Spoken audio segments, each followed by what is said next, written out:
when you stick three opinionated folks in a room and put World of Warcraft in front of them. A completely unchained view from each of them that clash in spectacular fashion, much like the best raids of all time. Classic. There's going to be someone who's always right and someone who's always wrong, like Dunkirk is, as we know the latest raids are much better. So, with that in mind, it's time to take a look at the latest Warcraft news and speculation. But be careful what you wish for, because You think you do, but you don't.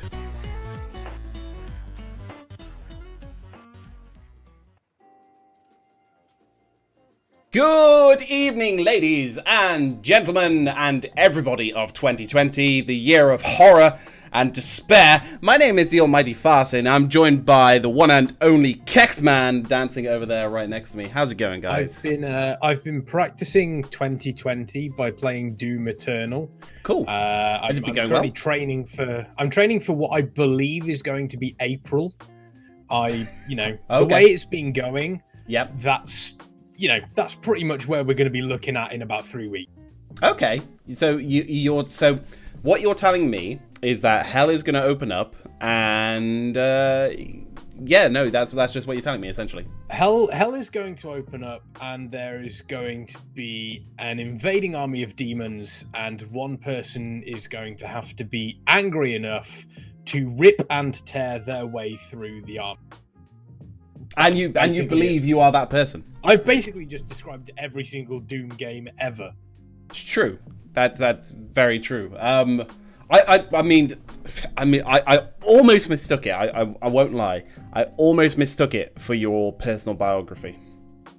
It's kind of the same, really. I thought so. I wasn't quite sure, but I thought I'd just clarify to make sure we're good. Anyway, guys, welcome to the show. We did take last week off because we had 2 out of the 3 of us out of commission. Kexman, this is relevant to the first topic of today. Kexman got the blood plague. Dunkirk was unavailable. Well, unconfirmed. If I had the blood plague. Yes, but it is suspected. I had all the symptoms of the blood plague. Mm-hmm. I'm currently on the road to recovery, and I'm feeling a lot better. So I can't give it to anyone through the interwebs. Yeah. As far as we know. Yes. So please continue to isolate this show from other podcasts. Yes, that's very true. But the verdict did come down from the Tauren Shaman and Druids of Thunderbluff. He had to be isolated in his own hut that he has in the main city. What's a rent like that on that anyway, Kex? Like, what's the rent in Thunderbluff these days? Quite cheap, because nobody ever goes there. Oh, okay.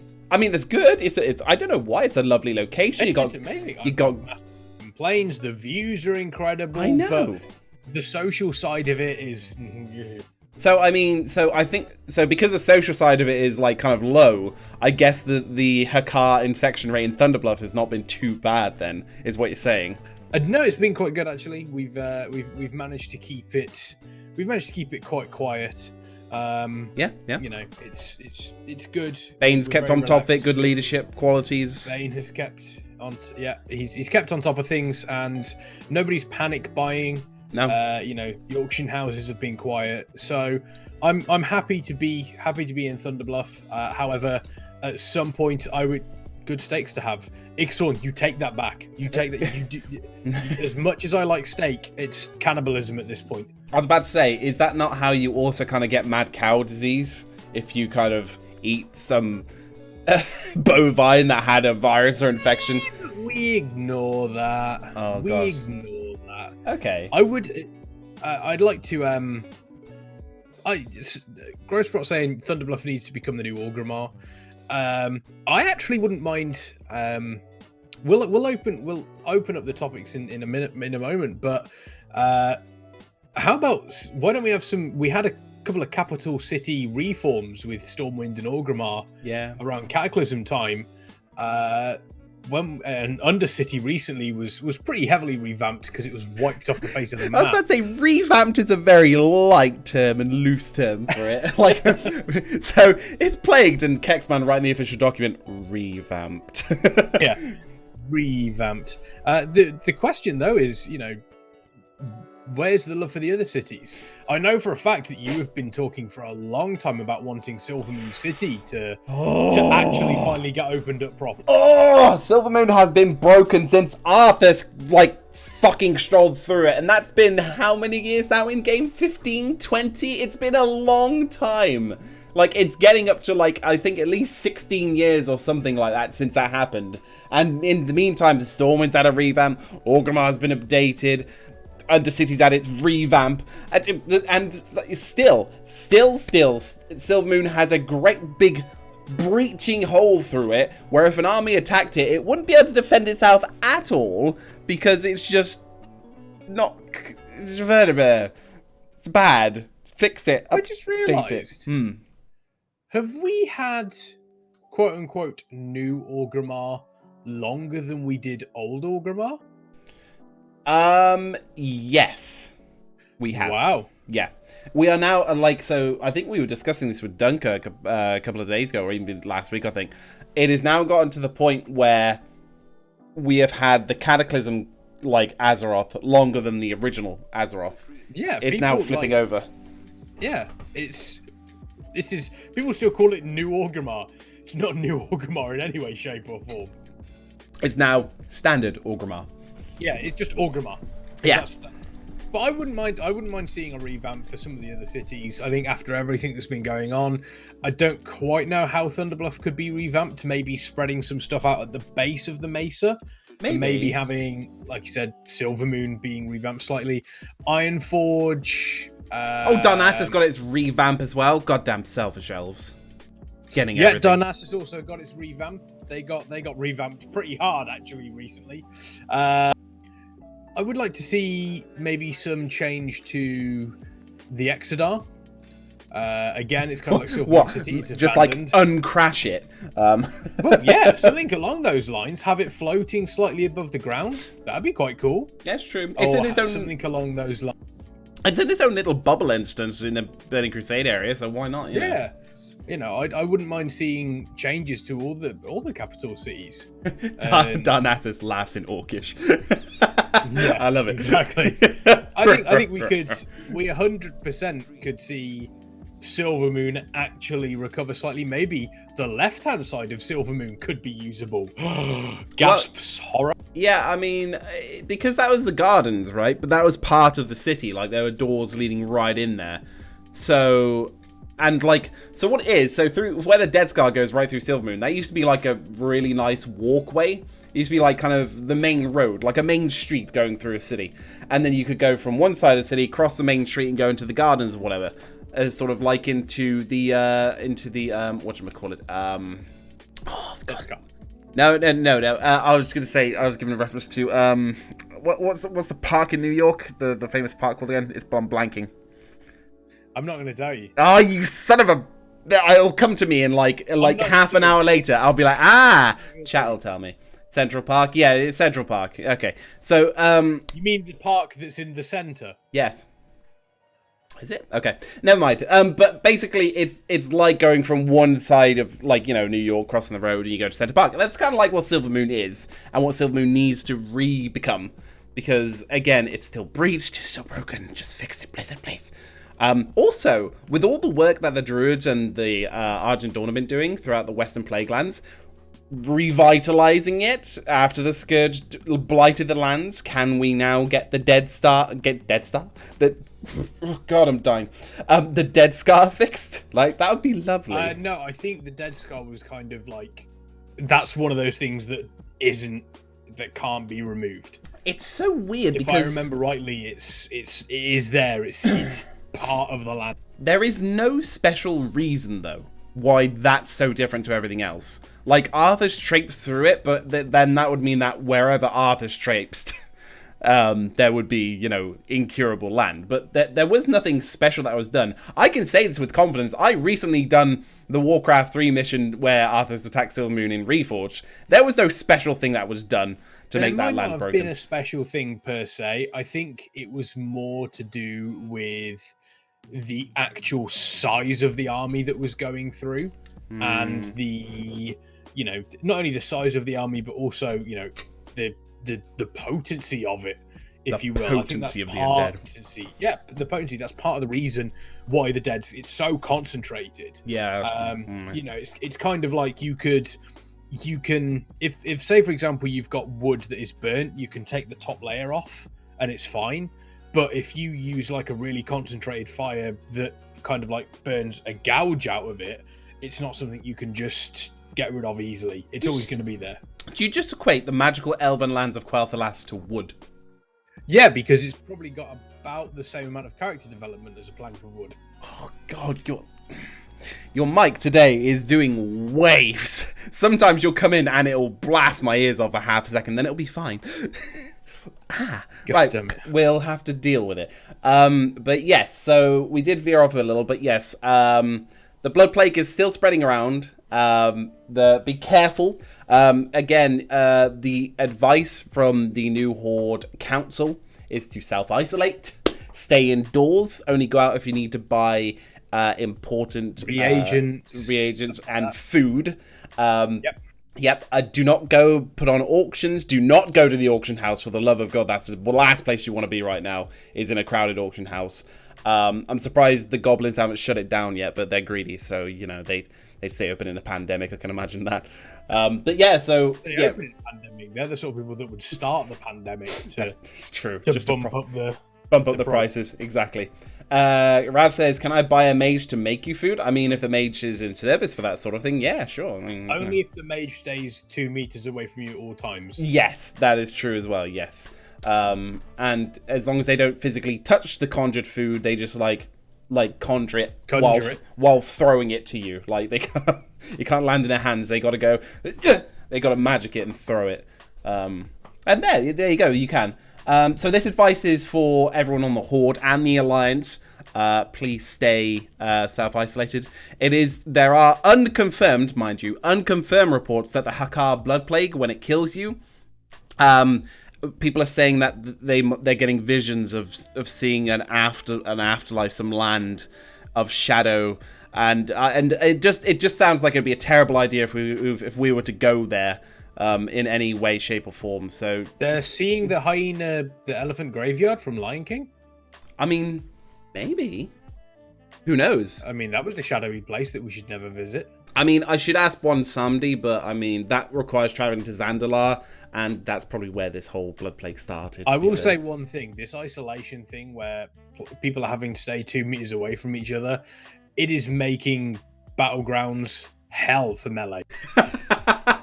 Oh yeah, you go in there, you're like, oh god damn it, I can't get any closer. Then a mage and a hunter just shoots you, and it's what do you do? What do you do? It's a really weird thing, because now everybody who's playing Battlegrounds is experiencing the same sort of thing that warriors experience every single time they go up against a frost mage. You can't hit jack shit because you can't get close enough. Yeah. Okay. Well, I mean, look, that's just the way it is, and things will never be the same. But you know, that's the Hakkar blood plague. So take the advice of your officials, whether you're on the Horde or the Alliance. Keep your distance, self-isolate, only go out for food. That's what we say. They've also, you know, kind of... It's interesting because this isolation has obviously meant that there are certain things that we can't do, or certain things that we have to expect. Mm-hmm. And I'd like to say that one thing that we have really been semi-struggling with is the current Blizzard servers. It's... recently, I don't know whether it's because of a massive surge of demand because people are at home, or possibly people are being dicks and DDoSing, but also possible. The servers do seem to be a little bit temperamental at the moment. I mean, last week we had the issue on the EU side. I don't know whether it was an issue on the US side, where, you know, certain instances, specifically horrific visions, were almost unplayable for the majority of people. I heard about your stories about that one. The lag was ridiculous. I was going into horrific visions and ending up having 4 different corruptions because I was running with a mask, and it wasn't recognizing that I was leaving one zone and going into another. Not only that, but severe delay on abilities being able to use. It was horrific, which kind of went really hand in hand with the fact I was doing horrific visions. I was about to say, and Zoth was like, "Welcome to hell." Yeah, that was his deal. Grossbot saying it burned a few of his keys. I had 2 keys that were burnt because of it. It does seem as though whether or not it's the demand that's going on with Blizzard servers, today has been one of the worst days.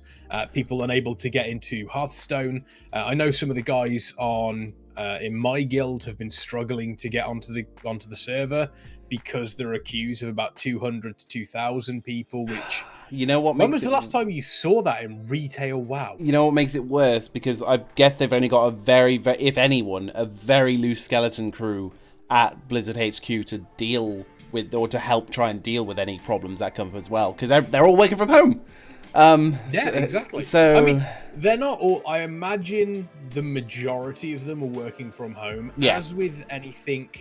there's going to be a skeleton crew at the office. Yeah, of course. But So they've got less manpower to quickly resolve things, yeah. Massively. So, although there might be issues, and this goes to Kexman as well, please try and be patient with Blizzard. If it's something that's out of our control, if it's just people are just playing, and it's not DDoSing, of course, then please be patient with Blizzard. They are doing their best. They are in the same boat as everybody on the planet, more or less, is in the same boat as everyone right now. We're all trying our best. That they've lowered they've lowered the video quality on YouTube servers, on Twitch to help on Netflix to try and help lessen the load on IPs on not IPs streaming services on streaming services and internet service providers, so it was ISPs, so everyone's trying to do their best. I think Riot have put some things in place to try and help support people as well. Blizzard, everyone's because everyone's turning to games, because why not? This is where the games shine, but they were never designed with this whole sudden load of people in demand, because I'm pretty sure over the past couple of years it's okay, we're going to get this flow, we're going to spike here when an expansion releases, a spike here when this happens, and then we go back to regular flow, and they can plan for that sort of thing. But this unplanned moment, all of a sudden everyone's now at home, is this spike that they didn't plan for, and oh shit. Well, it's not only that, but they know for a fact that when people finish work at these times, that's when they're going to see the most demand. They know that weekends they're going to see the most demand. It's okay, this is a public holiday, they're going to see this demand. This is something where they don't have the amount of staff they normally have in, so if anything does go wrong and standard maintenance, they can't keep up. But also B, these spikes in demand are now no longer spikes. This is the steady standard traffic you're getting through, because instead of people spiking into everyone's finished work, they're logging in at this time, boom, here's the spike, everyone's at home, it's already at a high level, so straight away you're gonna find people struggling.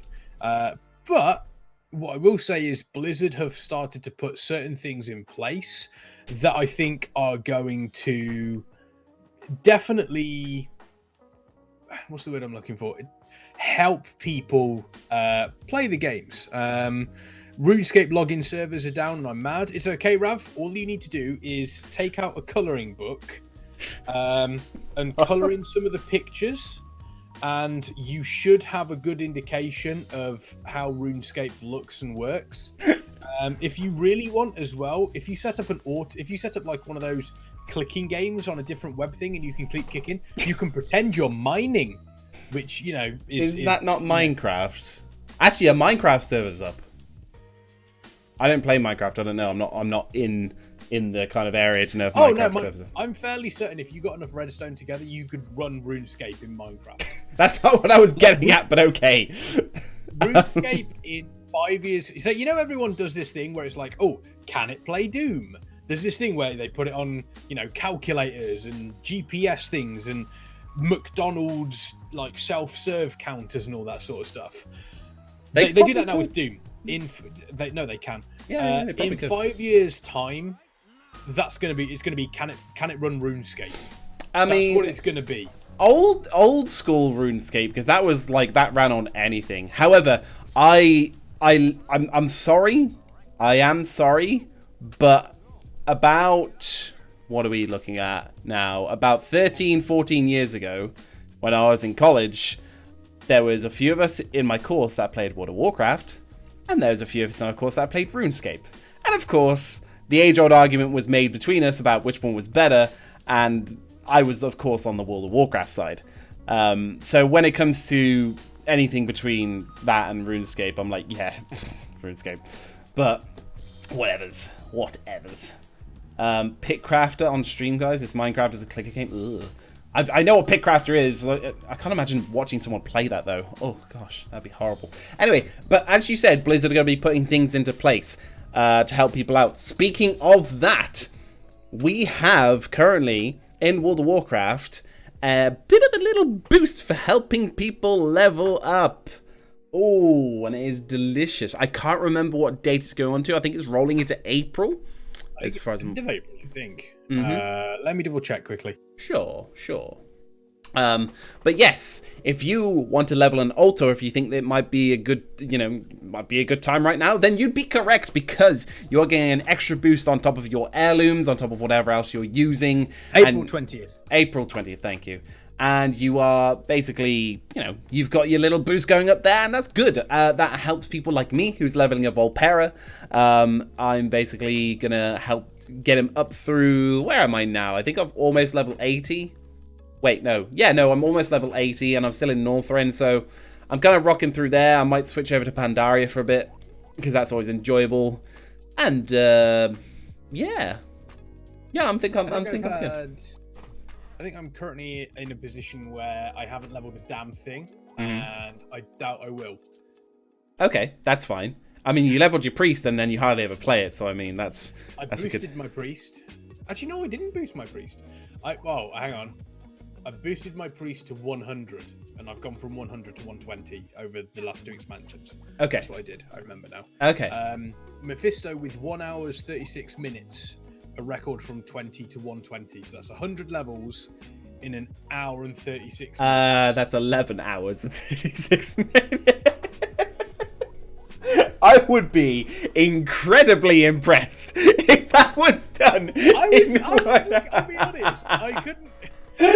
I was looking at it and I was going, 1 hour 36 minutes, that's like 2 or 3 levels a minute. Like, what the hell is he doing?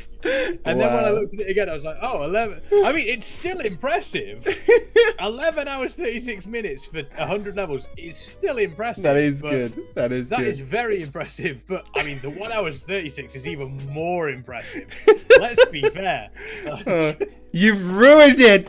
You've ruined it. Now he was feeling all proud about that. Now you've ruined it for him. That would have been incredible. Like, good lord, 1 hour 36 minutes. So that's 96 minutes. So that is just over 1 level per minute. That would be far too much. Even if you grouped up and farmed dungeons, you wouldn't be able to hit that level. No, not in that time. Not in that time, no. But it's still pretty good. Still pretty good.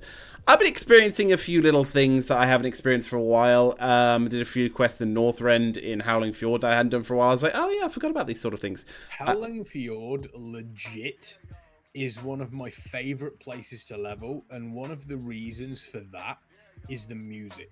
Oh yes, like it's nostalgic if anything at this point. Like, it just sounds good. The music is good, and especially because realistically, you go from the Howling Fjord music, which is almost relaxing, and then you go into the Nordic Hills music, which is probably top 3 area soundtracks in the game of all time. Top 3. Yeah. Okay. I'd probably say so. I don't like zone music. Zone music. One of my favorites is Storm Peaks. I don't know what it is about Storm Peaks. The choir. I think it's one of the nighttime tracks for Storm Peaks, but the choir that sings in Storm Peaks, I love that so much. That still like holds a special place within me with that soundtrack. I would sometimes just sit in Storm Peaks and just listen to the music, or just put it on YouTube if I'm on. But yeah, I'm trying to think of other places. I think the other place as well is Mulgore, and I think part of that stems from just general nostalgia for me. That's where I started. It's where I started in classic. It's, you know, all this sort of stuff. But there is something about the music in Mulgore that is very, very, just makes me feel comfortable. Homely, I think, is the term. Do you know what that same feeling is for me? And this is going to betray my Horde roots, unfortunately, because I Choose your next words carefully, peasant. Because I started with a human warrior. I leveled obviously in Elwyn, and I went to Westfall and Redridge. And I don't know what it is, but Redridge Mountains is sort of my nostalgic one. Like, Redridge Mountains does have some good music. Yeah, it is just like honest nostalgia factor for me there. But in terms of like, in terms of really top tracks, like Peaceful and Majestic or whatever, many of the tracks in Pandaria, absolutely adore the tracks in Pandaria. For high orchestral and powerful music, Legion. There's so many Legion tracks with that one, especially any music relating to the Burning Legion itself. Like there's a lot of orchestral work in there, a lot of choirs. It's very, very good. There is good music around in bits and places in World of Warcraft, which still I will get this invisible fishing rod and throw it back about 15 episodes in the show, or however long it was, and pull back the subject again, that I believe that there should be boss music. I think so, because this nostalgic, this what we're doing right now is we remember these places, not because of the zones mostly, but the music that goes associated with them. If they can get that same feeling and attach it to bosses or raids, I think it'd be good. I think good. There are certain bosses that do have their own music. There is the very end game bosses that have them. Yeah. Arthur's does have his during the Lich King fight, and yes, it's fantastic. But the Arthur's theme, Deathwing has his theme. Did Garrosh have one? Garrosh did have one. Okay. I don't really. From the Garrosh fight, I don't so much remember the music as I do his voice lines. Yes. Those are the ones that I remember. I know. But before you move on, you know the video with Garrosh. There's only one with his speeches in. Imagine if you had that sort of music playing in one of like his, maybe not even his encounters, but a scene or something. How much more memorable would that make it? Because we know that video off by heart, and we know that song because of that music with his speech. I think that does play. I can't remember because 9 times out of 10, whenever I'm in a position where and I probably should change this, especially if I'm going into a raid that I'm farming for whatever reason. For example, the Legion raids. We'll talk about those in just a second. Mm-hmm. But I tend to have my music level there, but it's always so low that over voice communication such as Discord and add-on sound effects plus in-game sound effects. Beware. I can never really hear. Yeah. I can never really hear the music, so that's something that I kind of, it's something I never really hear. So when I go back to those other ones, I will turn up the music and see if there is a specific music playing. Yeah. I think it's, and again, going back to this when we discussed it, I think it is almost impossible for you to create memorable songs for every single boss. I think if you're in a position where you're having to make, especially songs that fit with the boss but also fit with the zone, I think to try and get someone to do all the music for all the zones, all the music for the cutscenes, all the music for the raids, all the music for the bosses individual, and have them all be good is a tough ask. I would much rather them be in a position where, like they are now, the end boss is the one that gets the big musical number. The Deathwing music, for example, when you're facing him in Cataclysm, that is great music. It really sells we are really, we're in a big fight here. It feels like one of those epic moments. Saying Arthur's kind of ties back into his history. But at the same time, I don't particularly give a crap about music for Blade Lord Tyak in Heart of Fear. No. I agree with you. I agree with you on that. But I think one of the other things we discussed was, if it's not for every boss, than perhaps every boss at the end of a raid at least. Because a big point of discussion, even Rav was there for this, was Gahun does not have any music. He has some ambient sound, but it's not music. It's not like a track. It is literally just the same stuff that you get in the Underrot and the rest of the instance. There is nothing big for him. There was no boss music for Kel'Thuzad. There was no boss music for was there one for Yogg-Saron? I don't believe so, but I think Yogg-Saron, because of what you're doing in that fight, going from different visions back into the thing, I think changing the music would have been a bit extreme. It's, Ragnaros didn't have any, but I think see that's a great example of where I think music would have worked. Like a really powerful orchestral piece while fighting Ragnaros would have just elevated that to like another level when fighting him. I think that would have been good. I think that's like one example where I think it would really, really work. And he should have. The other thing that we need to look at as well is it's and I don't know whether or not this is, again, it could be a fact that you guys, are in a very, very are almost like in a minority. Like realistically, it'd be interesting to see how many people actually play, or how many people that are experiencing these raids when they're current content. I think going back and retroactively putting music in would be a little bit of a waste almost. Probably, but going forward, I think but again, it would be a case of, okay, how many of you would actually notice the music? It's the majority. I think the majority of people that play Warcraft and raiding in Warcraft that don't either A, don't really listen to the music, or B, play, or don't really care, is probably a little bit more than you think it is. No, I agree with you that it probably is. No, there is a lot of people that don't. Saying that it is irrelevant isn't necessarily true. When you are in a position, you are creating a game such as this, there are X amount of resources that you have to throw. We always make the joke of, they did this, therefore, RIP raid tier. That's kind of the joke that is in place. But realistically, it is an actual thing that we need to consider. But the amount of time that they spend creating music for, say, 20% of the people that are going to see it, it doesn't really make sense to then put that much effort into it when you can turn around and say, okay, instead of putting X amount of effort into this, we can put to create these. Okay, we can potentially take that a step back and put more effort into various different areas where it needs it. Well, the thing is that you could use that argument again for every single track in World of Warcraft. Why would they basically why there's music in every zone if people wouldn't listen to it in every zone? Why is it in like certain other specific areas for that sort of specific thing?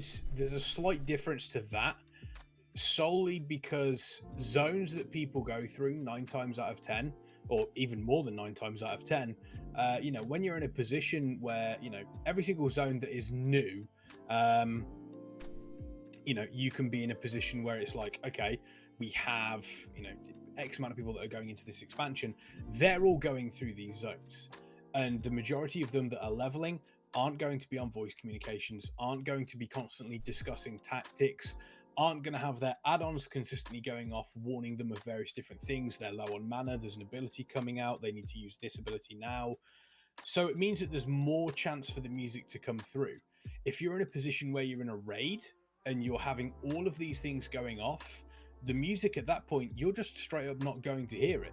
Okay. If you are going to hear it, it's almost going to be a distraction. But okay, then using an example that works though is one big one is Final Fantasy 14, where it does work, where there is a soundtrack for every boss. People still are on communication, people are still fighting.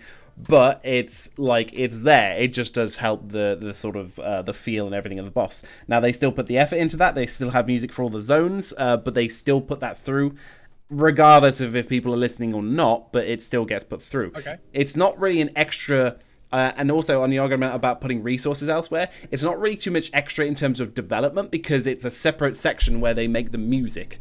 The music production is like a separate wing. To write a track? Depends what track it is. Okay, how long does it take to? No, I'm asking you. How long does it take to write a piece of music? It depends. It honestly depends. It depends on like what you're using, what if you're using choir, orchestrals, how many instruments, how many people. There's many factors. That's part of exactly. That's part of the writing. Okay. Someone comes around to you and say you've got a Ragnaros fight incoming. Write a piece of music. Okay. How long does that take you? Off the top of my head, I don't know. I'm not a music writer. Exactly. Okay. Writing music. Okay, no, yeah, but I'm not. No.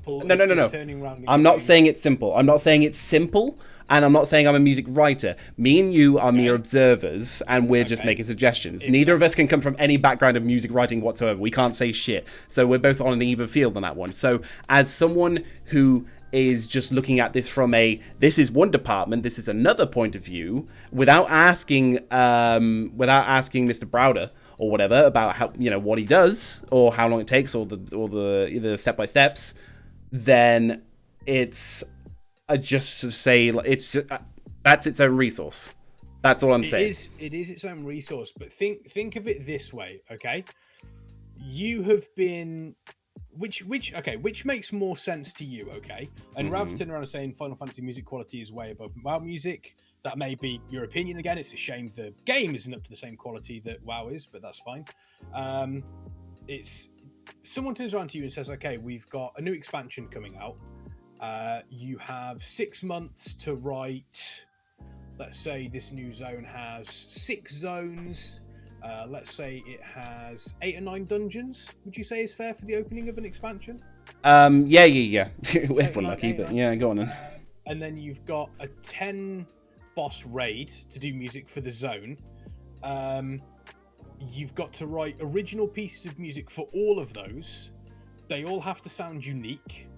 They all have to sound like they fit in with the zone as well. Yes, which they've been doing for years, but go on. Yep, go and do that. And now you're turning around and asking them to do more on top of that. Yeah. I'm sorry, if you're World of Warcraft, and as you say, the best MMO still above Final Fantasy and all the rest, then you need to keep pushing.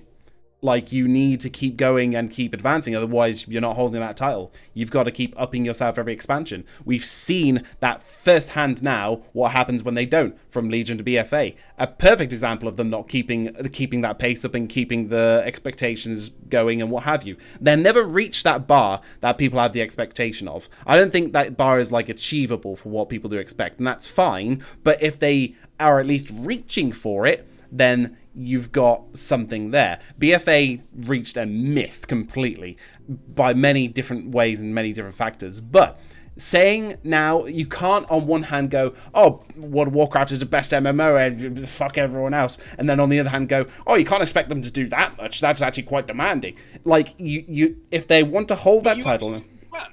You absolutely can turn around and say that. There's no just because somebody has become the leading brand in a market doesn't necessarily mean that they can then magically do something. This is no. This is not magically do something. This isn't unrealistic. This is an unrealistic expectation. It's more work, yes. I'm not saying that it's just an easy thing to just conjure up, but it's not a magical otherworldly thing. I'm not asking them to like take the graphic, like break down the entire graphics of World of Warcraft and rebuild it from scratch ready for the next expansion. That's magical and unrealistic. Asking him to do extra bits of music for the final boss of a raid is not a big, like a really big ask. Okay. You turn around and you tell me you are going to pay someone X amount of money to create this thing, okay? Yes. Turn around, of which maybe 20% of your player base A pays attention to, and B would actually realistically, listen to and turn around and say, okay, this adds a lot to the fight. Or you can turn around and take that money and invest it in something else that would actually turn around and help them.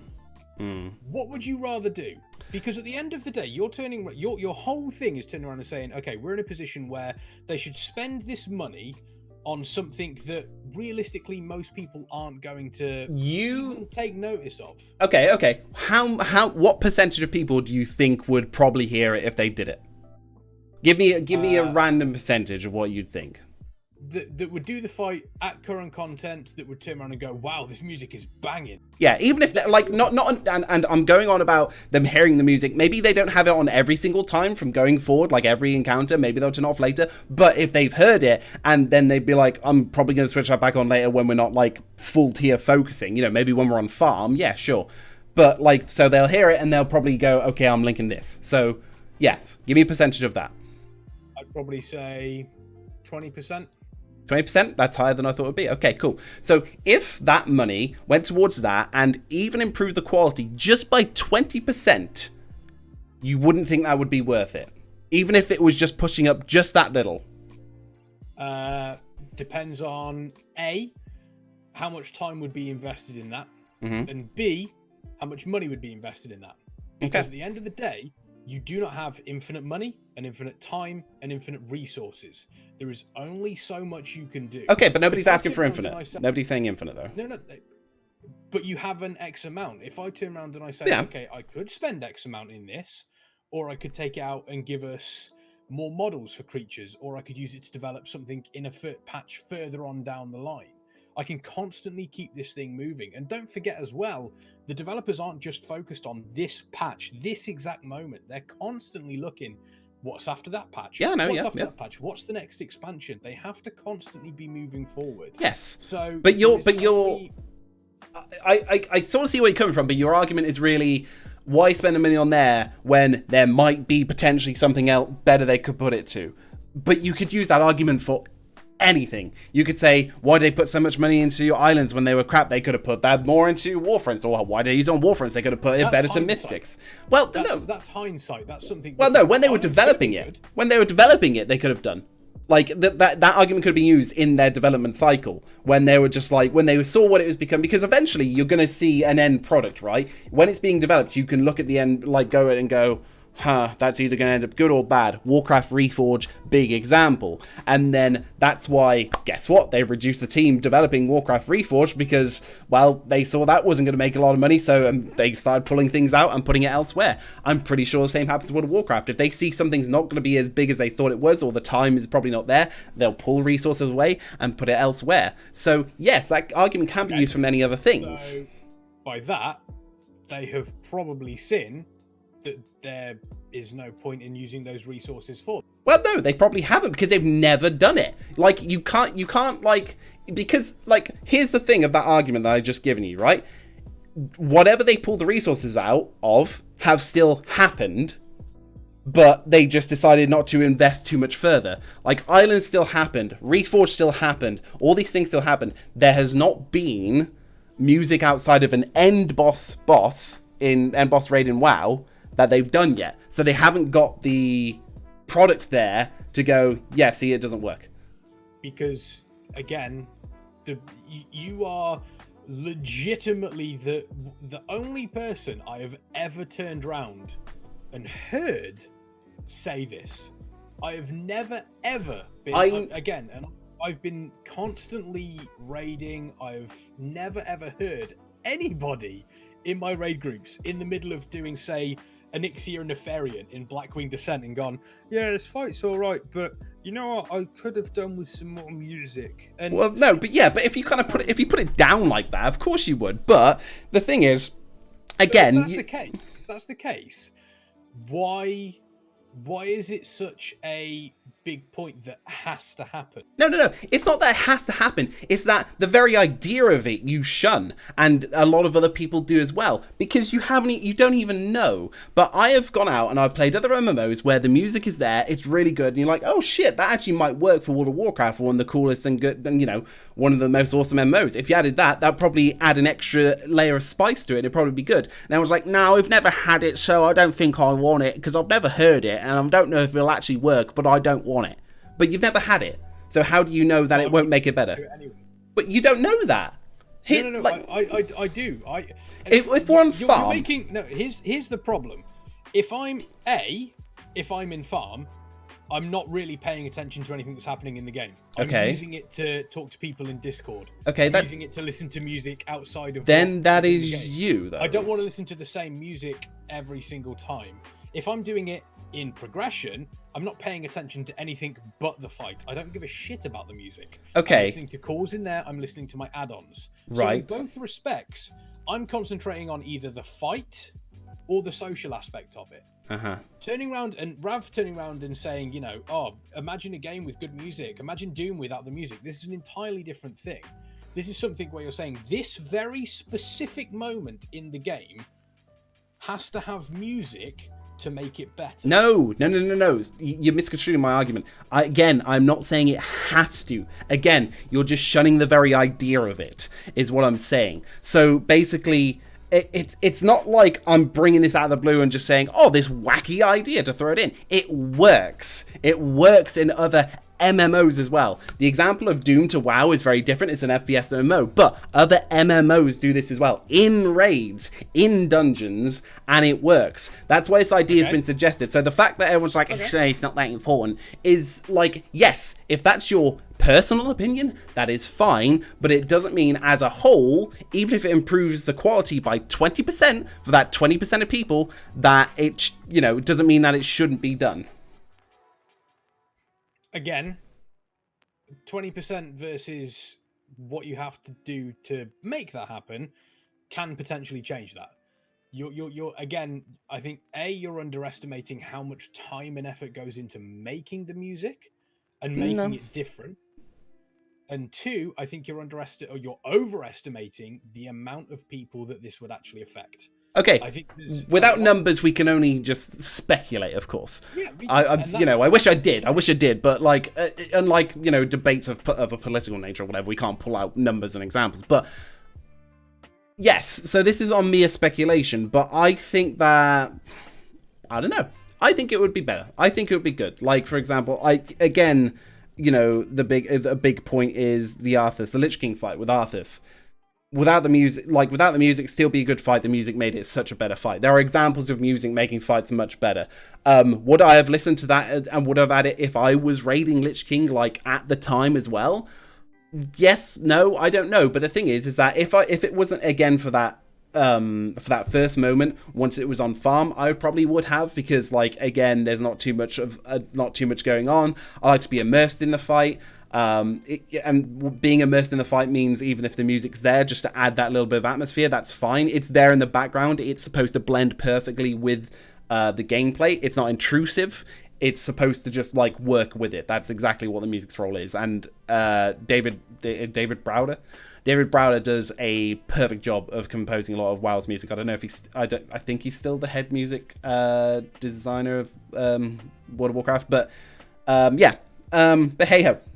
That is my... One thing I'd like to point out as well. There's been a couple of people in chat that are turning around and saying, oh, well, the same argument can be brought to Mythic. It really can't, because there's a little thing, and I don't know if you've heard of it.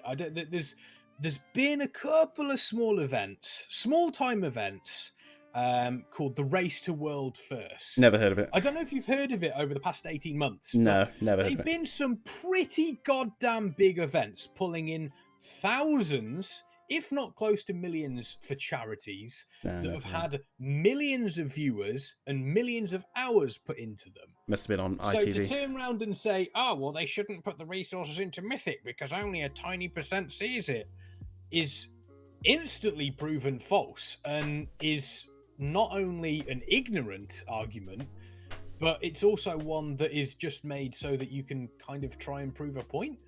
It's not even an argument at that point. You're just being blind to it. You're trying to straw man the whole argument. The whole point I'm trying to make is, yes, they could spend the resources and put music in with every single end boss from a raid. Yes, they can copy what all of the other MMOs are apparently doing that are fantastic, but still have never ever reached the heights that Warcraft have, and now all of a sudden Warcraft has to change. At the end of the day, if it isn't broke, there's no realistic need to fix it for something that is this small. I could understand if it was something big. I could understand if there was an issue with the way that dungeons were working. That is something you can fix. Something like this, which is a very, very small part of it, which a very, very small part of people are actually even considering an issue or even something that they want, there's a million things that other people can add to the game if they had their way. And probably 99.9% of those things would have a bigger impact. I can understand wanting these things. Hell, I want tier sets back. I would turn around and I would sacrifice all boss music if we could have decent tier sets. Whoa. I would. Not zone music, boss music. Let's not go too far now. Even end boss music, no. But yeah, I'd turn around and I would say that, That being said, I haven't heard Nzoth's yet. I haven't done Nzoth, so it doesn't help. And Nzoth's area is actually quite good, especially because he whispers you occasionally. It's kind of terrifying. Cool. But yeah, I would. There's a load of things that I would love, but realistically, I know the resources aren't there anymore. Tier sets are one of them. I would love them to do tier sets.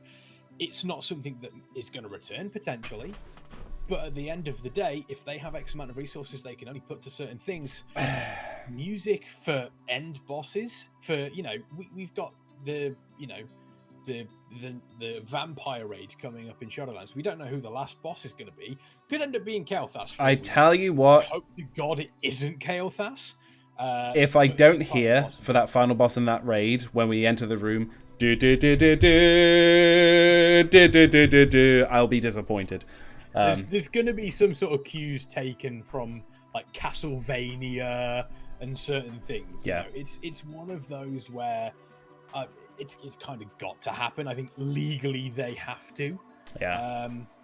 But at the same time, I think that we're in a position where we could 100% expect them to do things like that. But realistically, if it's not broke, they don't need to fix it. Because it's not broke. They've been doing this for the past 15, 16 years. Is it not broke? It's not broke.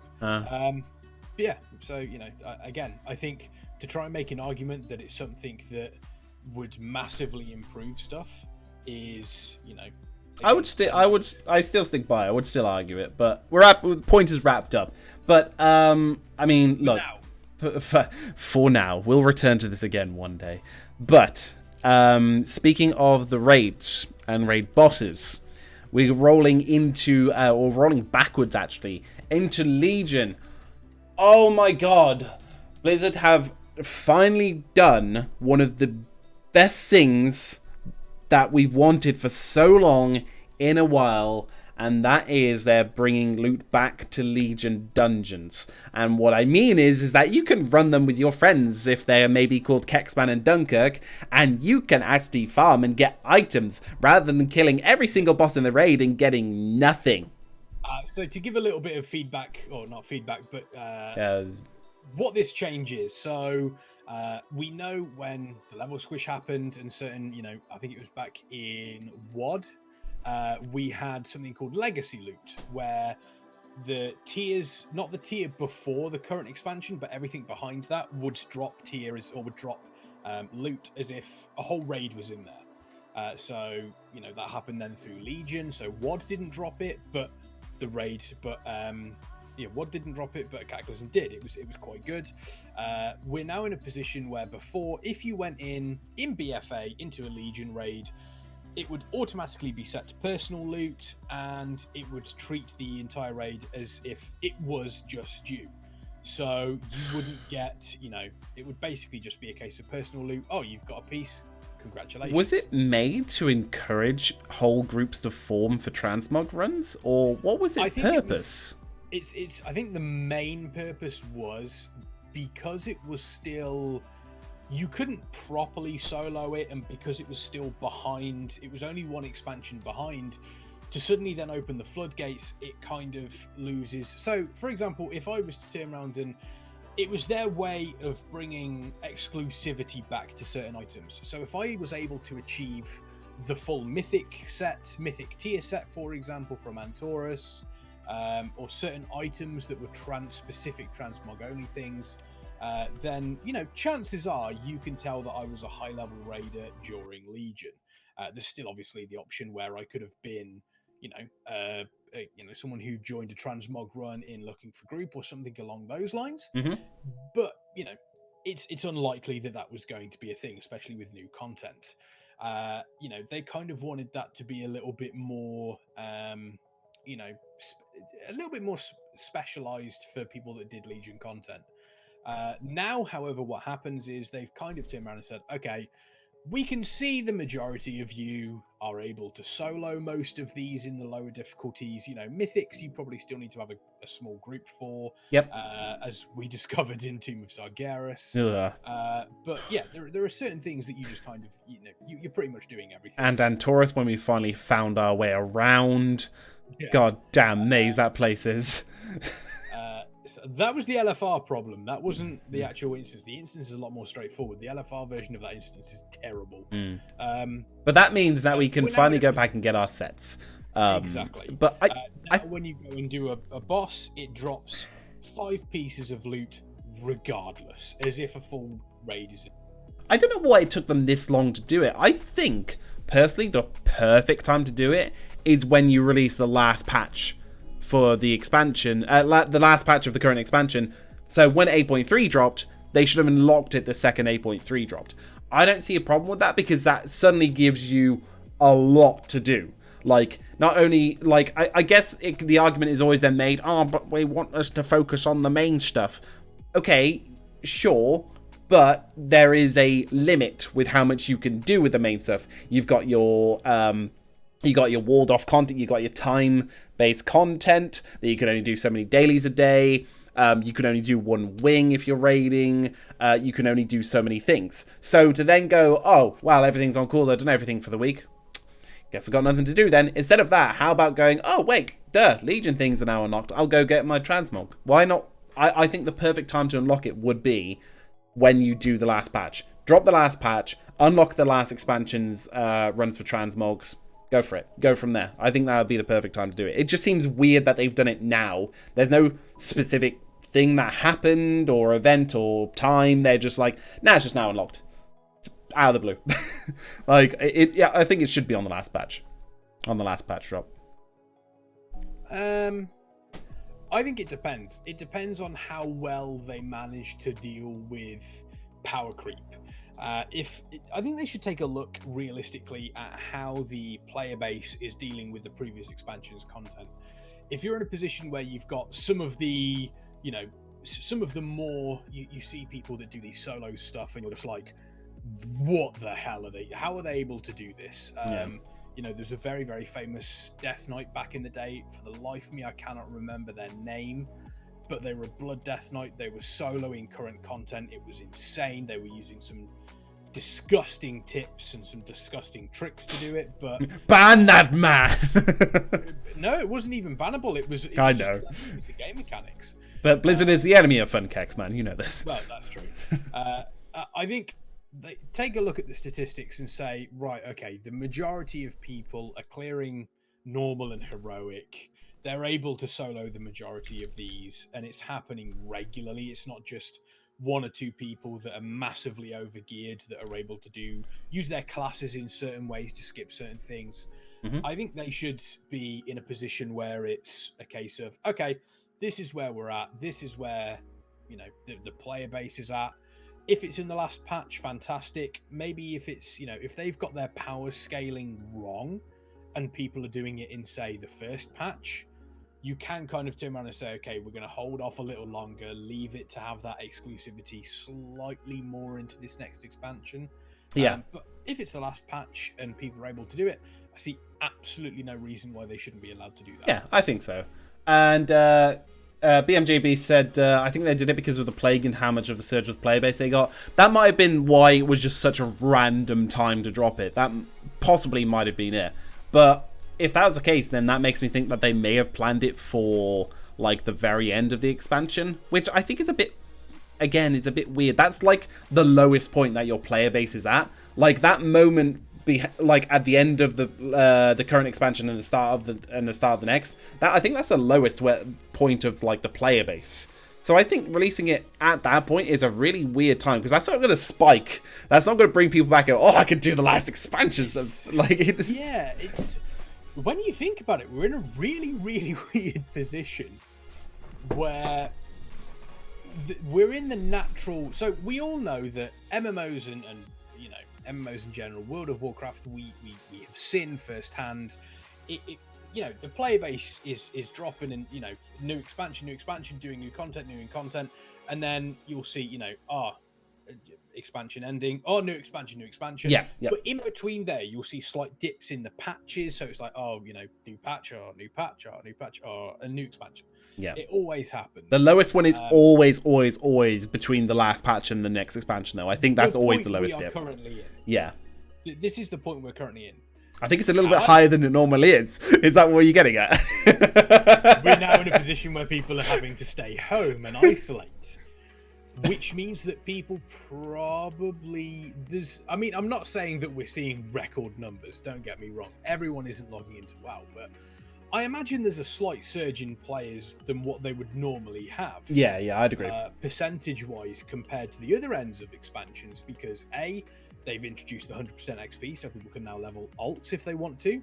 Yep. They've introduced account-bound essences, so people can level alts properly if they want to. And we're now in a position where, they turn around and they've said, okay, we're going to have, various different things in, like, we're going to open up Legion transmogs. We've got more content realistically than we've seen in most expansions. You can technically, whether you want to or not, you've got islands, warfronts, horrific visions, dungeons, raids. There's a lot more sort of stuff to, if you haven't played BFA before, get your teeth into. If you only, played the first couple of weeks of the expansion, you can now come back and get your teeth into, and there's catch-up mechanics in place there realistically. Maybe not so much for essences if you stopped there, but there's still, your XP boosts and everything along those lines. Mm-hmm.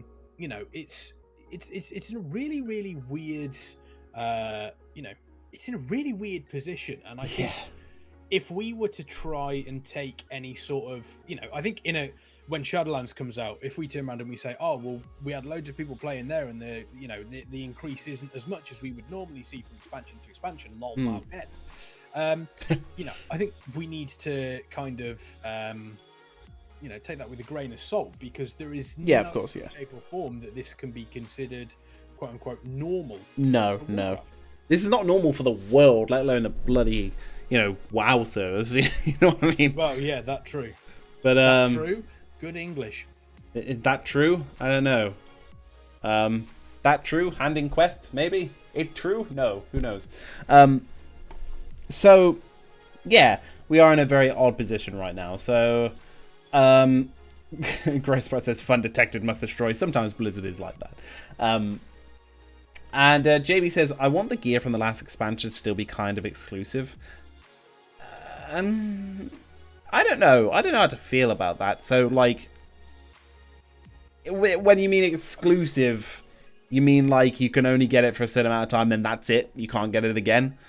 I would no. So exclusivity means free. We'll use a. I know exactly where BMJB is coming from. I will use a vanilla analogy for you. Say you're in vanilla, okay? Yeah. You're in Orgrimmar. Oh, you're God. hanging out. Yeah. That guy's tier 3 armor. Someone walks past and they have the High Warlord title, or they have the Warlord plate. The purple one, the really nice. I can see it. Okay. I'm in awe. I'm not equating the level of difficulty to get these things. Okay. That's not what I'm equating at all. Okay. However, now bring that forward slightly, and you are in Orgrimmar again. Okay. And someone walks past you, and they are wearing a piece of armor that is from Mythic Legion. For example, it's from Mythic and Taurus. I am impressed. Okay. Now, someone runs past you, and they also have the Mythic shoulder plates, and then the next person has the Mythic shoulder plates, and then the next person. Are they in the same guild? No. Okay. It kind of loses, and again, I'm not equating the difficulty at all, because we now live in a position where the person that has the Mythic shoulder plates may have got them from doing a big LFG transmog run. It's entirely possible. Chances are they probably got it when it was current content. This is the reason why I think tier sets are quite important. Specifically, I will say that as BFA has gone on, Blizzard have done better in separating the set slightly. Dazara Law is a really good example. If you look at somebody who's wearing the plate set from Dazara Law in Heroic versus somebody who's wearing the Mythic plate set, you can instantly tell the difference. There is no like, is that from? No, you straight away. I'm glad you used Dazara Law and not and not Aldia. Aldia's tier sets can die in a fire for all I care. Those tier sets look terrible. It made me ill. Like I think the expansion are really bad. They're not all bad. Some of them do stand out. I will admit I have a soft spot for quite a lot of the plate sets, and I'm gonna yes Alliance Warfront plate set is the closest we have got to an almost perfect plate set. Ooh. That plate set, the Warfront sets are great, but that plate set, yeah, it is incredible. Someone clip really that and give it to Dunkirk. Someone clip it and give it to Dunkirk. He'll be happy. It really annoys me to say it. It's and I love the Horde Warfront set. I think that looks fantastic. Beastie. You see it and you go, oh, Horde, straight away. That's what I want.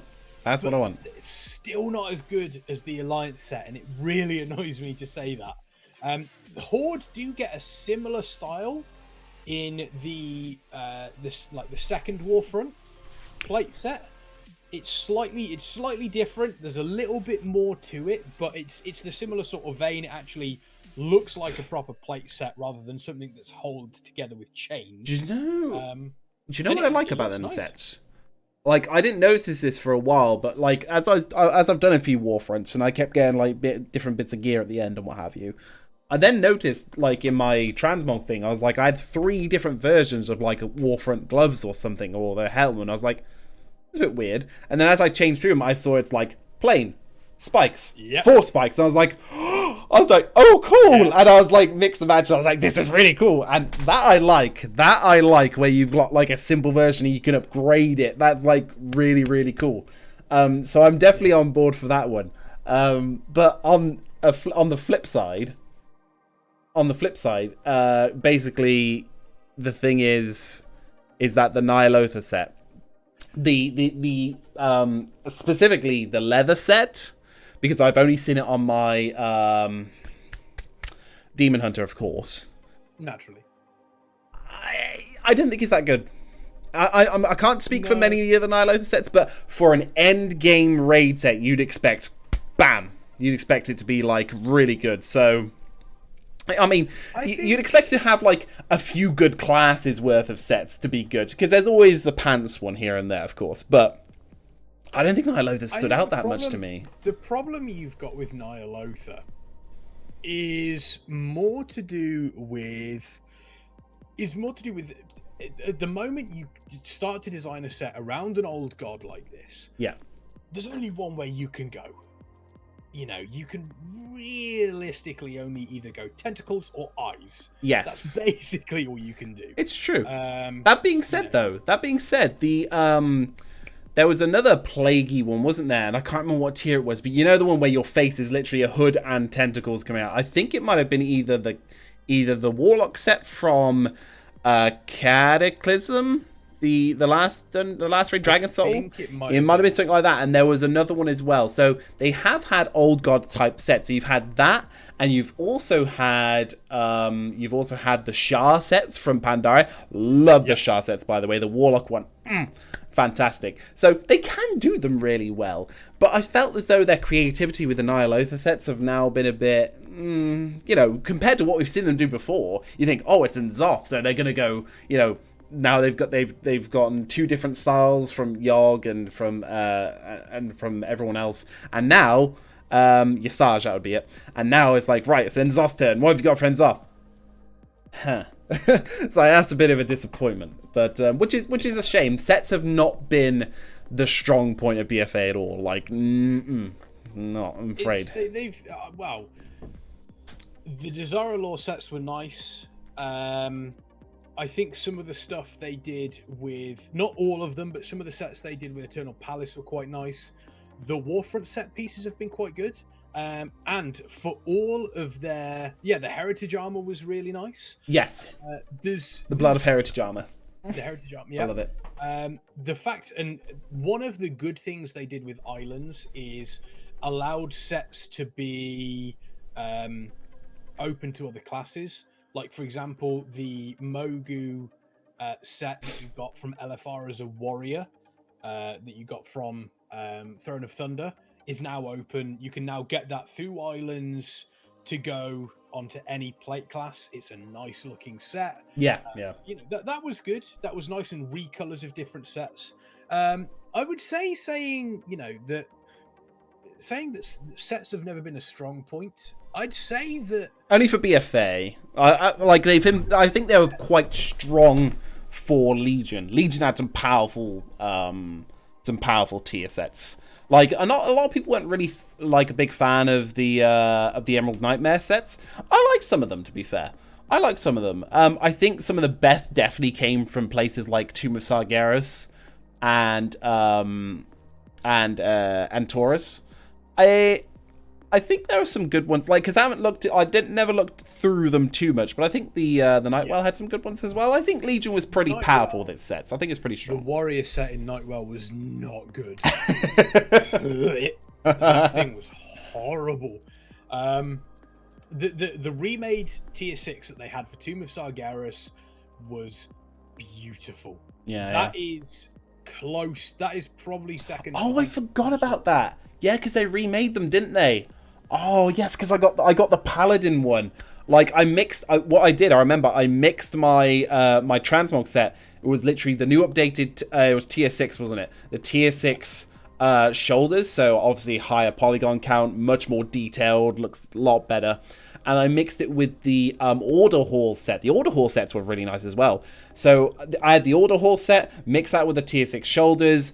I can't remember what the cloak was, but like the cloak blended perfectly with its colors on it. And if you got the right transmog of the Ashbringer, it all just blended beautifully. So here we go. Next week on the show, I'm laying down a segment we're going to have next week on this show. We are going to go through, and I believe Dunkirk is with us next week as well. We hope. I think, which is going to make this infinitely more fun. Yeah. We are going to go down, and every single class that is in the game, we are going to give our personal favorite tier sets and make a reason as to why those tier sets are the best for that class. I like it. At the end of the show, there will be a poll that will go live in Discord on the You Think You Do But You Don't channel page thing on Discord. I don't know what you'd call it. Channel? Just call it channel. Yeah. And in each, there will be a poll for each class, and you can choose who you agree with or whether you disagree. So it'll be Kexman, Farseer, Dunkirk, other. That's going to be your choice there. So at the end, we can see who has the best taste out of everyone. If there is a tie, then we will have to do a tiebreaker via live chat or something like that. This is going to be better than the favorite dungeon one, because the favorite dungeon one I couldn't talk for because I had completely lost my voice. So yeah, that's there aren't many options for the Demon Hunter tier. For those of you that weren't around, for the favorite dungeon one, if you recall, we made Kexman fly to each and every dungeon that me and Dunkirk had a list of. Completely. It was fantastic. Demon Hunters probably won't be in that, because I think we can probably pick about 6, if that. Or I suppose we could include Demon Hunters. There are they some. have less than that, because they have about 2, because BFA doesn't have tier set. Does it have to be like a set exactly, or like could it be a custom transmog one you've made? Tier sets. Oh, tier sets. Okay. What custom transmog you made? That defeats the point. No, it doesn't. Who can make the best transmogs? Me, obviously. No. So yeah, that's going to be one thing that we got going on. next week. Okay. Here on You Think You Do, But You Don't. So make sure you're around for that. There's going to be some interesting discussions coming from that, I think. Indeed. But, I mean, are we done with the Legion loot changes? I think we're wrapped up on that one. Any final things? Are you happy? I think the one thing I want, is there anything in particular that you want from Legion? Anything that with these changes you're like, yes, finally I can... Yeah. There are some Demon Hunter sets that I really wanted. Like, so bad. So I never really made a Demon Hunter properly until Battle for Azeroth. I had this really weird thing where if everybody is doing it, I don't like to do it. And I just have this really weird mindset because if everyone's just following the same path, I don't want to walk the same path. So for a while, I really, really, really wanted to make a Demon Hunter for Legion. But then when I joined Novella, the guild at the time, they had loads of Demon Hunters, and I could have still been a Demon Hunter, but I'd have just been another Demon Hunter. And I was like... But then I'll be competing with them for loot, specifically for Demon Hunter gear, and I was like, oh, I can't be bothered with that. So I made another Warlock. I made a Blood Warlock, and then that's what I did. So then when everything calmed down, Legion passed on, BFA came in, I made my Demon Hunter. I'm quite happy with him right now. He's probably my strongest character I've ever had in terms of progress. And yeah. He's the closest one that's ever kept her with Kexman on DPS, and on AoE pulls, I can actually surpass Kexman. Yeah, I can on AoE pulls. You can when you use your cooldowns. Yes. Don't forget, I-beam is on a much lower cooldown than any of my abilities. We also have to remember you're literally oozing corruption out of your armpits, like giving you extra damage. Yes.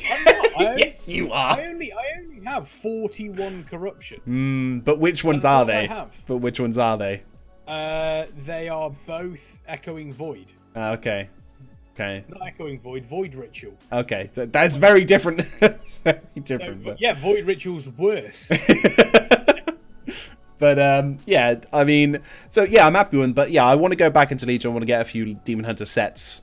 I think for me, so there are a couple of things I'm looking for. Tel Shalak, which you can get as a transmog weapon from not Argus. Agrimar, that's one of the, and it's only specific for people that can use two-handed swords. And I am also obviously going to be aiming for the Tier 6 remake. I think Rav mentioned the Warrior Tier 6 remake was his favorite, I think. The remade Warrior Tier, yeah. I'm not a fan of the Mythic one. It looks all right. I think I'd need to collect it and see how it feels. Yeah. But the Tier 6 Warrior remake from Tomb of Sargeras is the set I'm going for. I'm not getting anything from Nighthold. Nighthold is horrible. It's horrible. The Scythe from Argus, maybe. It's a good looking scythe. I don't think it would fit with anything I have. Okay. I don't think there was anything that I have that would fit with that scythe. I'd have to wait and see. Okay, fair enough. Yeah, no, I'm all happy to just like go through and get them sets. When my Volpera gets high enough, I'll probably go through and maybe get some Shaman sets. I think I mean I do want to get a couple from Cataclysm, from the Shaman sets, but like I can't remember what does Shaman sets look like in Legion? I don't know. I'm not 100% sure, but I want them. I don't know what they look like, but I want them. No, I'm trying to remember because some of them were remakes of certain sets, and I can't remember for the life of me what the... Okay, the Demon Hunter set looks really nice. Yeah. From, let's have a look. Hunter, Mage looks okay. Monk looks pretty good. No, I'm thinking, what does the Warlocks look like? They... Oh, yeah. Now I remember. You remember? Yeah, it was the full remake of the tier... this is going to be... I think this might be blasphemous in the Warlock community.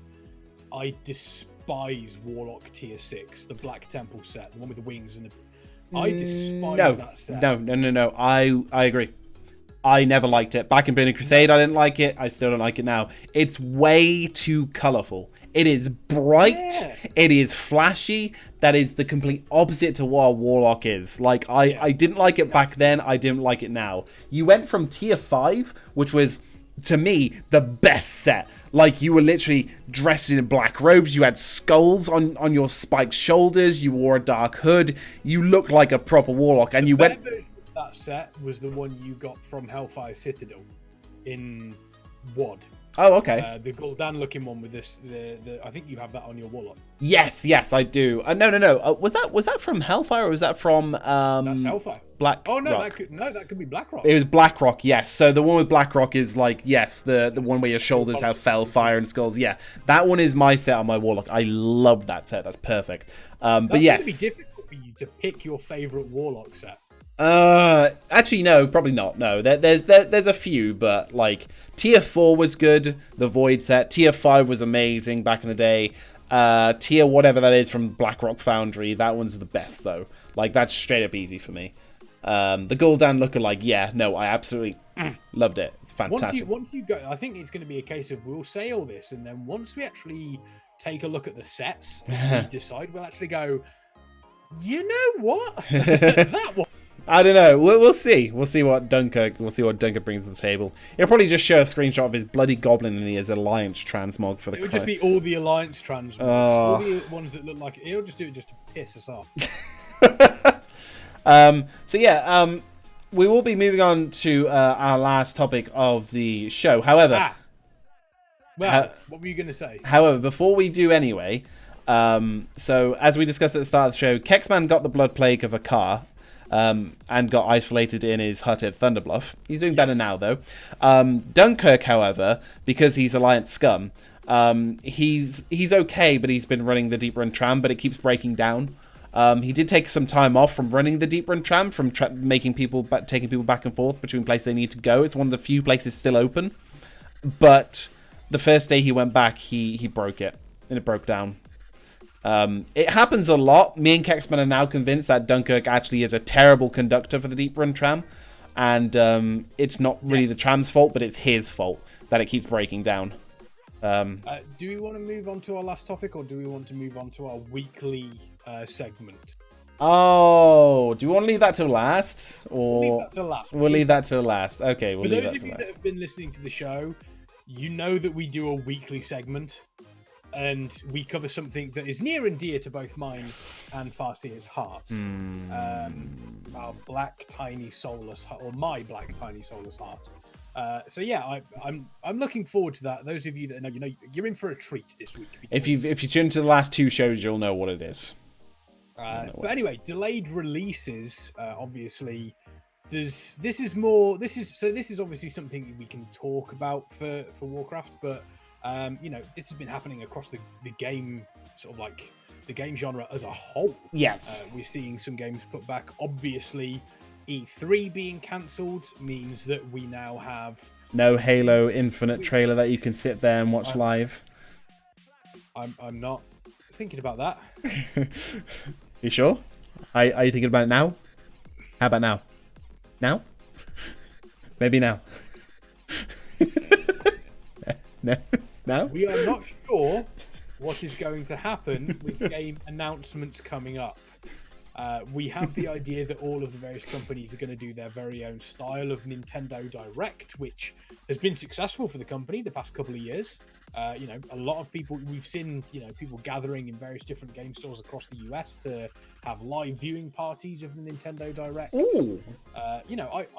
I'm really, really sort of excited to see what we get in replacement for E3. Have they organised, and if they haven't, what I'd like to see is them organising a thing where they're going ahead with their showcases like they would for E3, but they're all just doing it from the comfort of their offices, I guess. I know even offices are closed down, but I would like to see... And I highly doubt it would ever happen, but what I would love to see is organised time slots to be like, yeah, we're going to show this here, and then another company will go, okay, then we'll do this here, and then another company will go, we'll do this here. And they'll do it across the days like they would at E3, except they're just doing it all online instead. Because if they kind of release it and overlap each other, it's kind of stupid, because you want people to watch it live. I want to sit on Twitch with my little crew, and I want to watch the trailers like we did last year, when we saw Keanu Reeves on stage with yourself and Rav. and our reactions to that was fantastic. It was brilliant. But yeah, I want to see that. I want to like have a day where they're all going to be like, yeah, we're going to release these trailers like and these announcements, the big show things this day, and this day in a row. And I'm like, cool. I am booking that off work. That would be very, very cool. I think we will see that. To be honest, it's too big of an opportunity for them to not do it. Yeah, I hope so. I'd be excited to see what we get. And, you know, we're seeing delays on not only game releases, I mean, Fast and Furious, the latest film. Movie delays. Like for, 11 months, I think it is. Yeah, I know, yeah. You know, various different movies are being put back. We still don't know what's happening with BlizzCon. Whether or not that's going to go ahead. I don't think Blizzard knows what's happening with BlizzCon right now. The Witcher series, they've had to postpone shooting of season 2 of the Witcher series. No! Which is very upsetting because I recently watched the series from start. I'd seen the first 2 episodes and then life got in the way and I couldn't carry on watching them. And then you got the Hakkar blood plague and you had plenty of time. And I had plenty of time to watch The Witcher and I loved it. Luckily, they had finished shooting on season 2 of The Mandalorian. Oh God! Which I'm incredibly happy about. Yeah, that'll be happy. Exactly. I have spoken. I have spoken. They've finished, you know, the shooting of that. Obviously, the editing process and all that sort of stuff might be slightly slowed down. Yes. I also learned recently, and this is kind of going slightly off track, but I've just remembered it. They used a new shooting style for The Mandalorian, and it blows my mind. Does he turn his blaster sideways? No, not shooting style. You. No, what? That took me a second. I was like, "What are you talking about pistol?"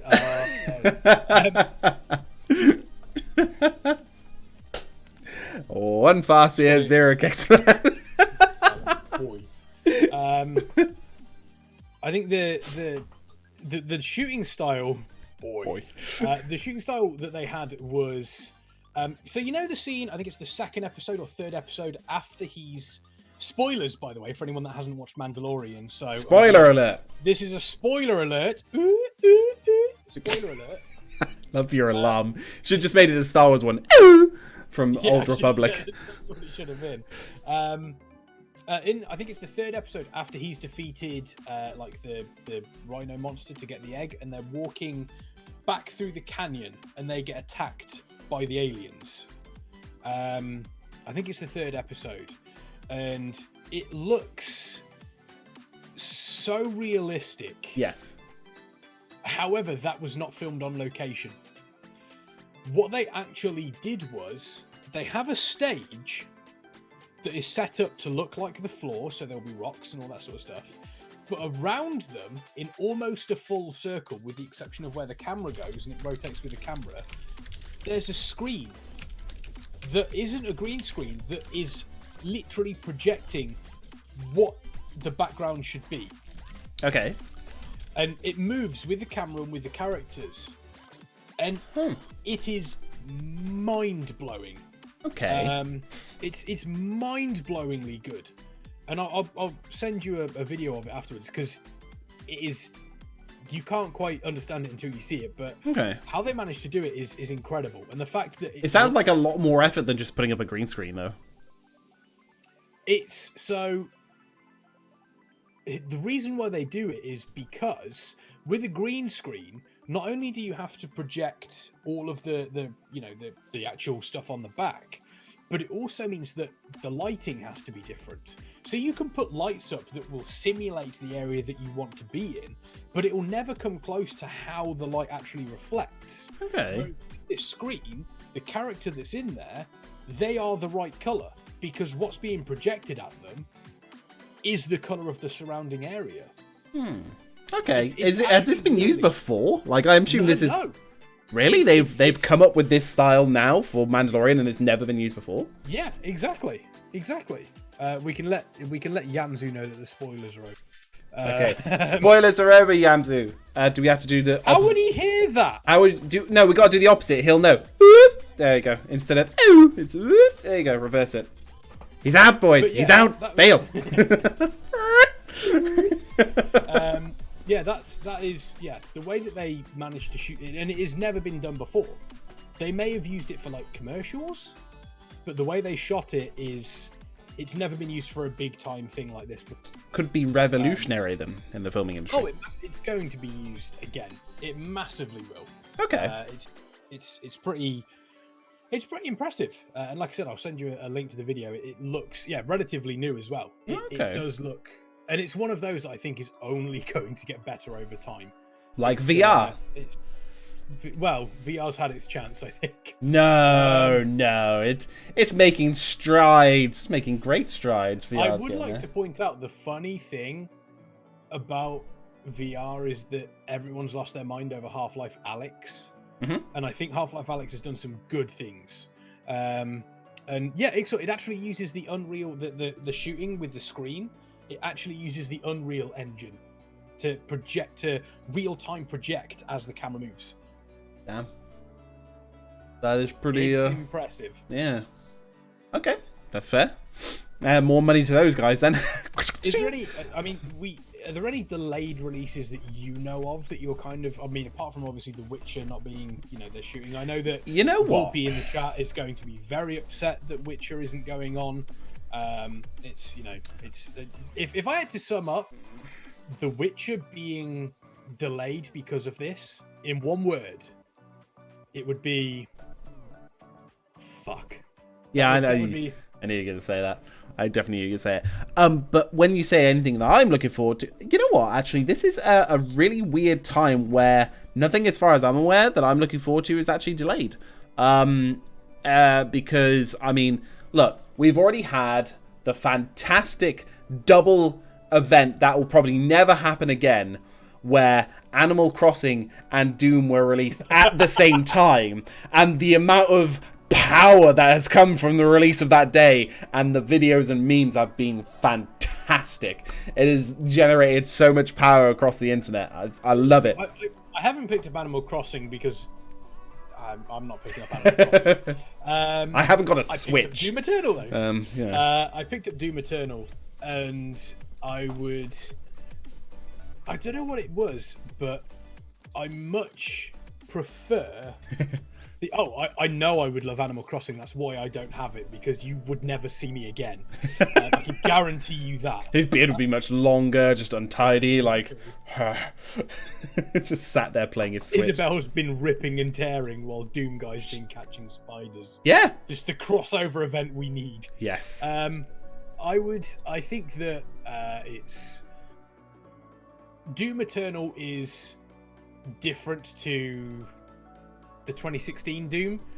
It's the same game. You are ripping and tearing, but it is so much different. There's so much difference between the two that it stays the same. It's really odd. I mean, you saw me playing it. You saw how frantic that thing can get. Yeah. Oh no, Growthbot, Elder Scrolls 6 delayed another 10 years. What a shame. Yeah, what would we do? Exactly. It's fine. Like, Christ. I can wait for that. I'm good. Yeah. But no, I don't think there's anything that I mean, it's entirely possible that we're not going to hear of delays now. As long as CD Projekt Red have said that Cyberpunk is on schedule. Yes, that's what I was literally just about to say. As long as Cyberpunk is not delayed, I'm happy. I'm good. That's the only thing now that I'm honestly caring about this year. Of course, Shadowlands. We're lucky if we get it this year now at this rate. But of course, Shadowlands. But yeah. I just tried to time out Rav for saying such an insensitive comment, but it wouldn't let me. Yeah, no, you can't. Halo Infinite delayed for a few more years now. I think Kexman would literally do what Sylvanas did, find the highest point of a place and just throw himself off. I'd freeze. You freeze yourself? Oh, okay. I'd be like Fry from Future. I'd freeze myself until it came out. Oh. But you'd end up like Cartman, where you freeze yourself for too long and you're far in the future where like Xboxes are all like obsolete now and you can't even get a copy of it anymore. Can't even get a copy on it. It's like something like from Sega CD or some shit. Like, oh, God damn it. Everything's gone back around in a cycle, and it's only just got to the only just got to the Sega again. You'd have a bit of waiting to do. BMJB saying, wait, doesn't this plague mean that Blizzard might have a justified delaying of Shadowlands? Thank God. Yes. It's entirely possible they may. And thank you, JB, for getting us back on track. Here's the catch-22. I don't want to be in a position where Shadowlands is rushed because they feel they need to get it out. Mm-hmm. At the same time, I don't want to be in a position where we have Cataclysm 2.0. Yeah, it's. I mean, you say Cataclysm, MOP lasted longer. The last patch of MOP lasted for 14 months. Weird how people don't see it that way, though. Yeah, it's very odd. I think that speaks to the content and the things you had to do. I think that speaks to the expansion as a whole, then, maybe.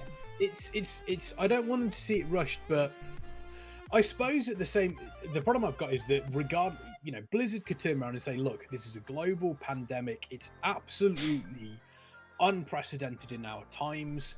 We had no control over the situation. No, of course not. Because of this, we are having to delay Shadowlands until February of next year.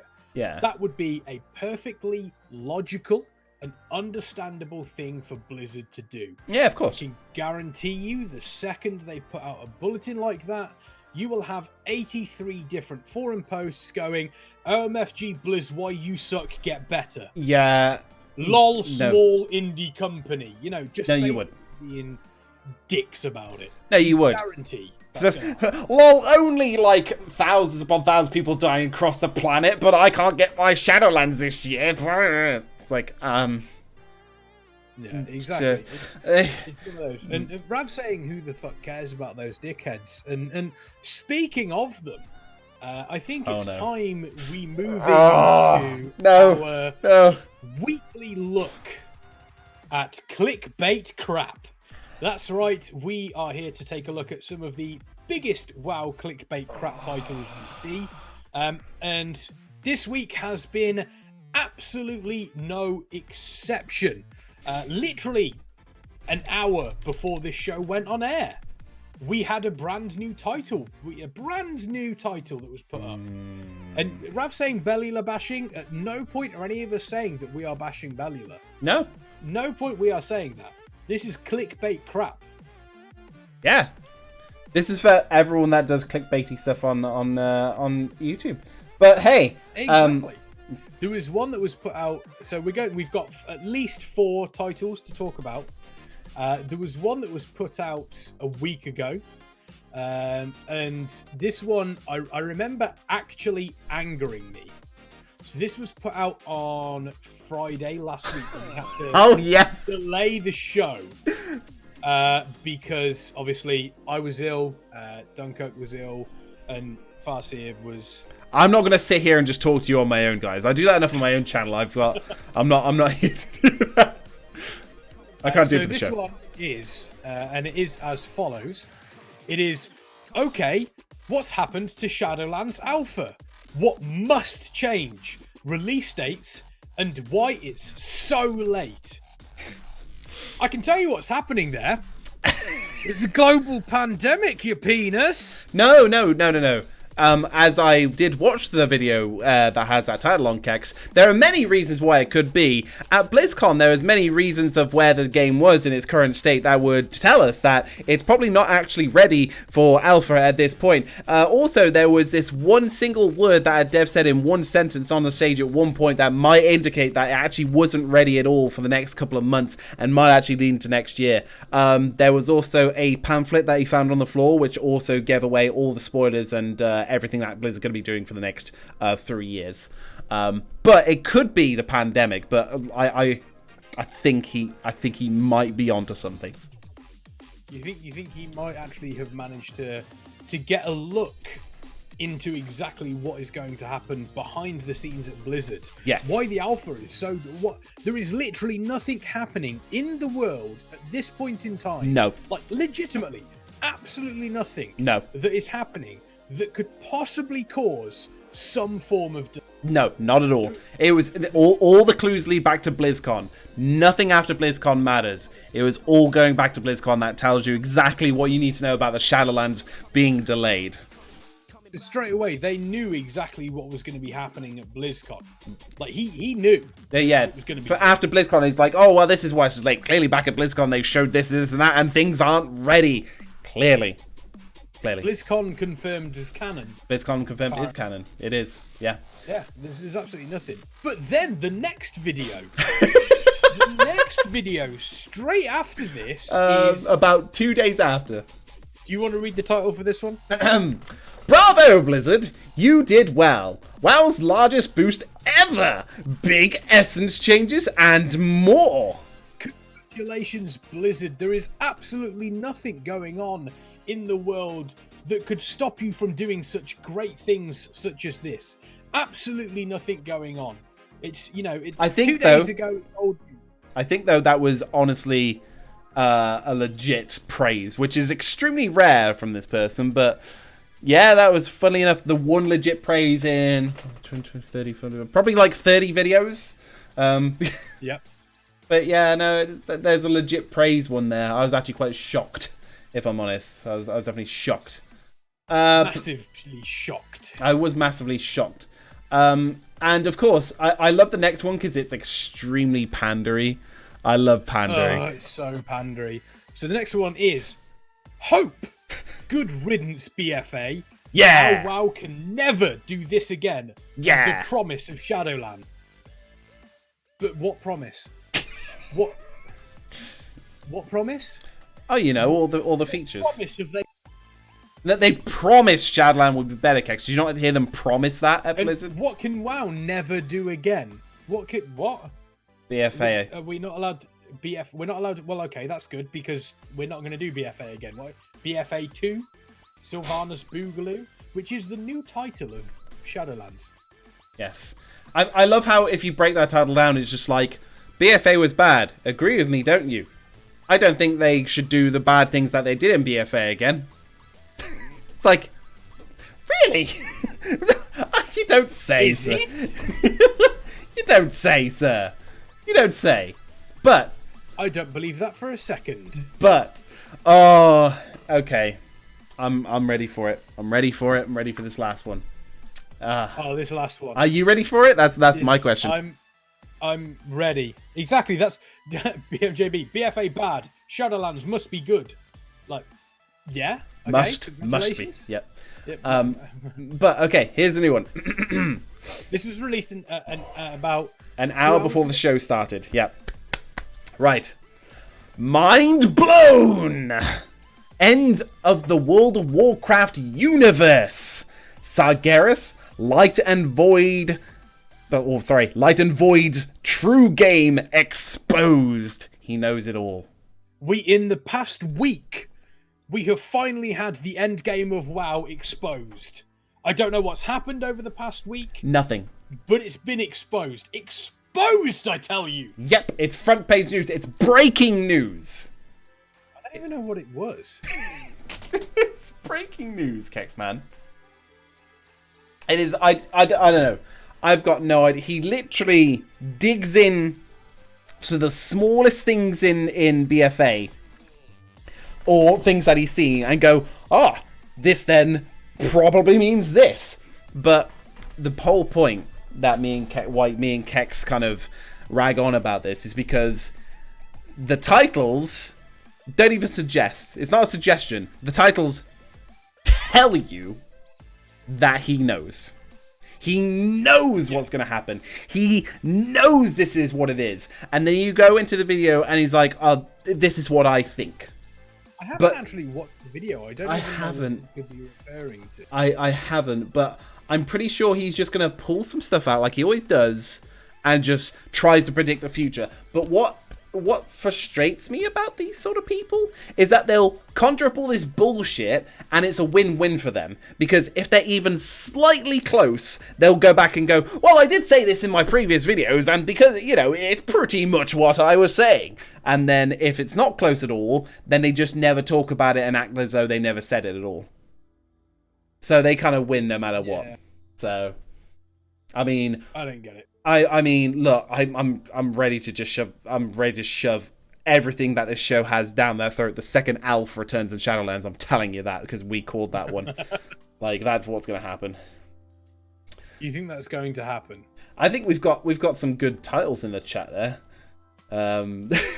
Sylvanas dunks on the Lich King with facts and logic. Yep, that's true. I like that title. That's a good one.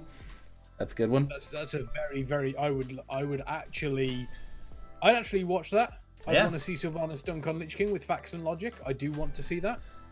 Shifter says the red star is probably what it's referring to. Sargeras is believed to go be that light in the Pantheon. Sargeras is believed to be that light in the Pantheon, and we can see that star. When that star disappears from our sky, the end of days will come. It's kind of, there was a small, I think the reason where that theory comes from a interview that was done shortly after that raid tier finished, where I think they turned around and said, they actually stated, that star, that's kind of like the energy keeping everything there. We can see it from here. And all they said was it would be a bad sign if that star were to disappear. That's all they did. And they do this all the time. Oh, and so obviously other people just went, Doom! Yeah, it's one of those. They are literal. Where... The clickbait people are the literal doomsayers in World of Warcraft. Yeah, the exact. I think the exact wording was, "We should be worried if it disappears."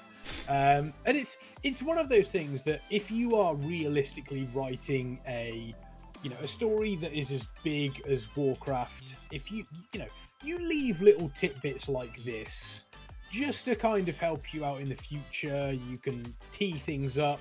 I even think, it's a case of you say something like that and you judge how people react to it. Very similar to recently, they've mentioned a couple of times in the interviews that maybe us killing N'Zoth was exactly what he wanted. Maybe he's not entirely dead, or he is, just not in a way that we understand it. Hinting at various different things. And part of it, I believe, is because they are kind of getting to a point where they're saying, okay, if I say this, let's see how people react to it. Is it a good idea for us to go down? They can turn around and say, I said this, people said they'd love to see that. Fantastic, we'll do something with that. Yeah. And it's, I definitely think that's kind of where they're going with some of these. I mean, yeah. I think some of the best work that they've done is literally the stuff you can't predict. Like, I do, like, okay, so here's my problem. Here's one of my main problems about clickbait crap. Now, Ixor is right. It's just about the clicks. It's very true. However, there is a certain thing about these people in their mind where they have to be right, or they love to be right. I mean, people love to be right. Of course, it's a natural thing. People love to be right. However, there is some line where people cross where they have to be right. Okay, and I do not like people like that. As much as egotistical as Kexman can be, he's not a person that has to deem himself always right, unless he thinks unless he thinks otherwise. But there are some people that do. Now, these people that make these predictions, sometimes they follow this line where it's like, I have to be right. So, like, they will put this out there and it's like, I definitely have to be. And it's that sort of, like, mindset that really puts me off. Because it's no longer just like a fun prediction. It's them trying to, I'm predicting the future. And then when it comes true, they're like, oh, look how right I was, guys. Look how amazing I am. And you're like, woo? Like, I don't bloody care. Like, I was like quite shocked a little bit when, Pyro's sort of loose predictions of Shadowlands came up. Like, revealed at BlizzCon. Like, I looked at that, I was like, damn, he's pretty quite close to that. That's cool. But then, like, what happens from then on is that he's like, oh, look at me, I'm a prophet. Maybe I didn't follow Pyro too long after that, so maybe he was humble about it. Maybe he was stupid. I know. He was not. Okay, so then there you go. They follow down this path of, look how great and how right I was and how I'm going to now predict everything. Like, it doesn't help no one. The best plots that I love in World of Warcraft are the ones that you don't know that are coming. The best point, though, the best one that was done was Illidan. Illidan was killed in Burning Crusade. No one knew that Illidan was coming back. Like, you had no idea. But Blizzard told it in a way that it worked off screen and it wasn't unrealistic. Like, for the longest time, I wanted to believe that Illidan was alive for the main reason that we didn't actually chop off his head. That was my main reasoning for thinking Illidan was alive. With Kael'thas, we chopped off his head. With, like, other people, we Grawl, whatever, we decapitate them. So if we took off Illidan's head, I'd be like, yeah, that man dead. But we didn't. We left him on the floor collapsed, and, like, I held on to this hope that he was, like, still around. And then the story was told that behind the scenes, Maiev was there. She sealed up the Illidari. She sealed up Illidan. Suddenly comes back in Legion, and everyone's like, and it was absolutely fantastic. Now, if there was a little breadcrumb there, and people are like, oh well, Illidan's this and Illidan's that, and then they come back, it's like, look, I was right, Illidan's alive. It makes it not as good. It's less exciting when people brag about how right they were about it. I wouldn't say taking heads is one way to say that we kill them and they won't come back, because we took a Nixia and Nefarian's head. Didn't they steal them back and necromantically kind of bring them back All there? I'm saying is... Oh, okay, true, yeah. No, I'll give you that. They did come back. In regards to Illidan coming back, would you say that we weren't prepared? We definitely weren't prepared. No. He was right all along. Like, wow. Illidan played the long game.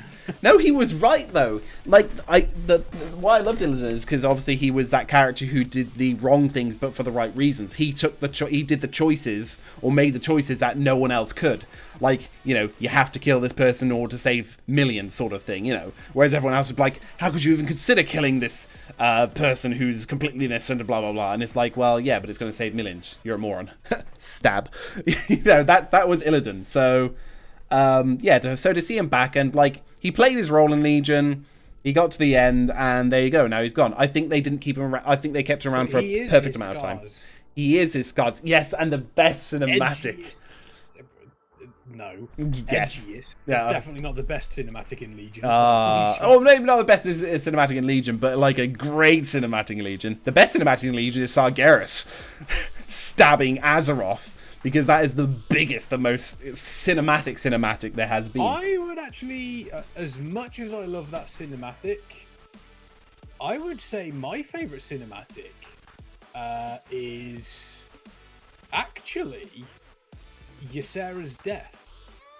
Oh, why did you have to remind me? That is the best. Yeah, that is the best cinematic. Oh. Actually, no. Okay, yeah. Actually, no. I take that back. Oh, when Illidan revives against them. Yeah. Okay. How did that somehow exists outside of Legion? Yeah. That is like that, But and this is going to sound the Illidan cinematic is the Illidan cinematic has the better moment in it. That moment where, boof, the wings appear behind Gul'dan, his music from Black Temple kicks back in. Music! It is fantastic. Yes, don't start me again. Because, again, that's an entirely different prospect from what we were discussing. No. It's, it works perfectly. However, the actual entire cinematic of Ysera's death works better. Yes. The cinematography, as Terran Gregory said to us at BlizzCon, that's cinema. And it's and I'm also, again, there's a part of me that wants to explore the moon. I'm really, and I want it to be something crazy. The moon is a loon. Well, I want us to explore that moon and find out it's a massive Titan facility. I literally want us to have a "that's no moon" moment. That's what I want, and I would love to see that. It would make sense. The biggest observation facility ever built. Exactly. why, you have all these stuff, you have all these things down here, but realistically, your largest observation is your observation deck is always going to be further away from everything else. Mm-hmm. Why not? Or the moon is cheese. Either that. I mean, to be fair, if you're going to build anything on the moon, that's where I'd build the reorigination beam. Why'd you build it on the planet that's corrupted? Build it on the moon. That would have been a better idea. But I always want to hold on to the belief that a loon is not a titan and that she is an actual god in some form. And like, if we're getting closer and closer to Titan facilities, then it's more likely she's a Titan. And I want her to be a separate entity. Like, I'm done with Titans. Like, I like Titans, but if the answer at the end game is always Titans, it gets a bit boring. I like to have a bit of mystery of Alu. No, she's not a Titan. She is an actual goddess of a different element to the Titans, and I'd be like, okay, that's pretty cool. So they have, the Tauren and the Night Elves have been worshipping an actual goddess and not a Titan, because the Titans are like godly in their own right, but they're not gods. It's a bit weird. I don't know. I mean, what if she's a Void Lord? Mm-hmm. That'd be weird. What if she is some form of, maybe she's some form of like really weird lower style god. Maybe she's a force of nature rather. She would. But if she was, she would be the most powerful lower ever, because of the amount of worship that she has. From the like two separate races, Night Elves have been worshipping her forever. Tauren worship the Earth Mother, so it's like over the course of the years and the amount of people that worship a loon. Yeah, she would be the most powerful lower ever. Like, nothing would step to her in terms of level. It would also make sense that, a lower god would definitely do the sort of thing where they would give someone ability, like someone could create a ritual to them so they could be more powerful in revenge, like Tyrande did with the Night Priestess or whatever. That is 100% what I can imagine that. Yeah. Being something a lower would do. Yeah, no, it's very interesting. It is very interesting. Well, Azeroth still needs to wake up, because right now there's a giant sword pumping energy from Argus into it. All this Azerite and empowering the Forge has been slowly doing things. No, Azeroth's fine, Shifter. Magni told us. We've saved Azeroth. She's fine.